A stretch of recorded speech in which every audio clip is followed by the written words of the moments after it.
সতীর পীঠের মধ্যে অন্যতম সতীপীঠ ভ্রামরী। জলপাইগুড়ির তিস্তা নদীর তীরে শালবাড়ি গ্রামে অবস্থিত এই সতীপীঠ। এই মন্দিরটি তিস্তা নদীর 3 স্রোতের মাঝে অবস্থিত বলে একে ত্রিস্রোতা মন্দিরও বলা হয়। বৈকুণ্ঠপুরের জঙ্গলের মাঝে অবস্থিত মন্দিরটিকে মাঝে রেখে অনেকটা সাপের মতো পেঁচিয়ে বয়ে চলেছে তিস্তা নদী। জনশ্রুতি অনুসারে দেবী সতীর বামচরণ পড়েছিল ত্রিস্রোতায়। দেবী এখানে ভ্রামরী নামে পূজিত হন। ভৈরবের নাম ঈশ্বর, দেবী ভ্রামরীও অন্যতম আদিশক্তি। পৌরাণিক কাহিনী অনুসারে সত্যযুগে দক্ষযজ্ঞে সতী শিবনিন্দা সহ্য করতে না পেরে আত্মাহুতি দেন। এরপর মহাদেব দক্ষকে বধ করতে কালভৈরবকে পাঠান। সতীর দেহ কাঁধে নিয়ে মহাদেব তাণ্ডলীলায় মত্ত হয়েছিলেন।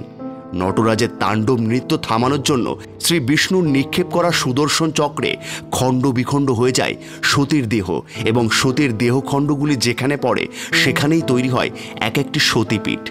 এই সতীর পীঠের মধ্যে অন্যতম হল সতীপীঠ ভ্রামরী।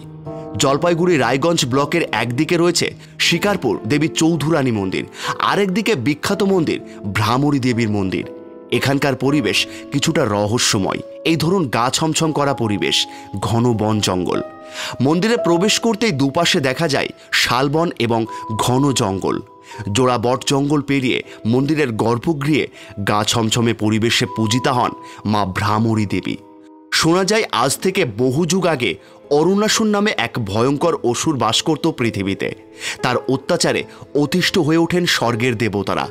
পুরাণে রয়েছে এই অরুণাসুরের আক্রমণে পৃথিবী যখন বিপর্যস্ত, তখন দেবী পার্বতী এই ভ্রামরী রূপ নেন। অরুণাসুরের বোন ব্রজজালার ইচ্ছে হলো যে সে চন্দ্রদেবের রানী হিসেবে চিরকাল থেকে যাবেন, কিন্তু চন্দ্র তার বিবাহের প্রস্তাব প্রত্যাহার করলে বোনের অপমানের শোধ নিতে অরুণাসুর ব্রহ্মার থেকে বর চায় যে কোনো দ্বিপদী বা চতুষ্পদী প্রাণী তাকে হত্যা করতে পারবে না। তারপর সে ক্রোধে দেবতাদের বন্দি করল, আর এরপর সেই অসুরের অত্যাচারে তীব্র আতঙ্কিত হয়ে দেবীর শরণাপন্ন হন দেবতারা। বরে উন্মুক্ত হয়ে কৈলাসে যখন দেবী পার্বতীকে আক্রমণ করল, তখন দেবী ভ্রামরী রূপ ধরে যুদ্ধে অগ্রগমন করেন। ভ্রামরী শত সহস্র ভ্রমরকে পাঠালে যুদ্ধাঙ্গনে তারা অরুণাসুরকে দংশন করে এবং তাকে সম্পূর্ণ ভক্ষণ করে, আর তার মৃত্যু হয়। আর সেই থেকেই দেবী ভ্রামরী নামে পরিচিতা হন। এছাড়াও অনেকের মতে হৃদয়স্থিত দ্বাদশ দল পদ্মে অবস্থিতা দেবী। শরৎকালে নবরাত্রির পুজোয় সেজে ওঠে এই মন্দির, দেবীর আরাধনা চলে। এছাড়াও বিভিন্ন সময়ে এখানে বিভিন্ন পুজো অনুষ্ঠিত হয়। পুজো উপলক্ষে প্রচুর ভক্ত সমাগমও হয়। এছাড়াও এই মন্দিরে দুর্গাপুজো ও মাঘী পূর্ণিমায় বিশেষ পুজো ও মেলা অনুষ্ঠিত হয়।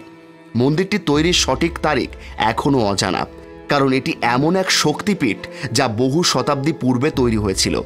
মন্দির চত্বরে জোড়া বটগাছ খুবই আকর্ষণীয়। মূল মন্দিরে দেবী মূর্তি রয়েছে। দেবী অলঙ্কারে ভূষিত এবং অষ্টভুজা। দেবীর সামনে বড় বড় কলস আছে। কলসের ওপর পুষ্পপত্র আছে। মন্দিরের ভেতরে থাকে ঝাঁকে ঝাঁকে পায়রা। এই মন্দির থেকে একটু বেরিয়ে প্রাঙ্গণের ভেতর ডানেই রয়েছে জোড়া বট। গাছের নিচে রয়েছে লোকনাথ বাবার মূর্তি। জোড়াবট বিরাজমান। বিশালাকৃতির দুটো গাছ আলাদা আলাদা থাকলেও ওপরে উঠে একসঙ্গে মিলে যায়। সেখান থেকে ছড়িয়ে পড়ে শাখা প্রশাখা। এই মন্দির নিয়ে অজস্র জনশ্রুতি রয়েছে। প্রায় 40 বছর আগে নাকি এক লাল কাপড় পরা মহারাজ এসেছিলেন এই মন্দিরে। তার মাথা থেকে পা পর্যন্ত বিশাল জটা ছিল। তিনি দীর্ঘদিন মন্দিরে পূজা ও যজ্ঞ করেন। তিনি 3টি মোটা গাছের গুড়ির নিচে মায়ের পাথররূপী বাম পায়ের সন্ধান পান। মন্দিরের প্রবেশপথের ওপরে রয়েছে শিব পার্বতীর বসে থাকার মূর্তি। মূল মন্দিরের প্রবেশ মুখের বাদিকে রয়েছে সিদ্ধিদাতা গণেশ। গণেশের আরাধনা করেই মন্দিরে প্রবেশ করেন অনেকে। সারা বছর দেশের বিভিন্ন প্রান্তের মানুষ এখানে পুজো দিতে আসেন। স্থানীয় অনেকেই নাকি গভীর রাতে শুনতে পান মায়ের পায়ের নূপুরের আওয়াজ। এই গোটা বাংলা জুড়ে ইতিহাস বিজড়িত এমন বহু রহস্যময় মন্দির রয়েছে, আর সেই মন্দিরগুলির মধ্যে অন্যতম হল ভ্রামরী দেবীর এই মন্দির।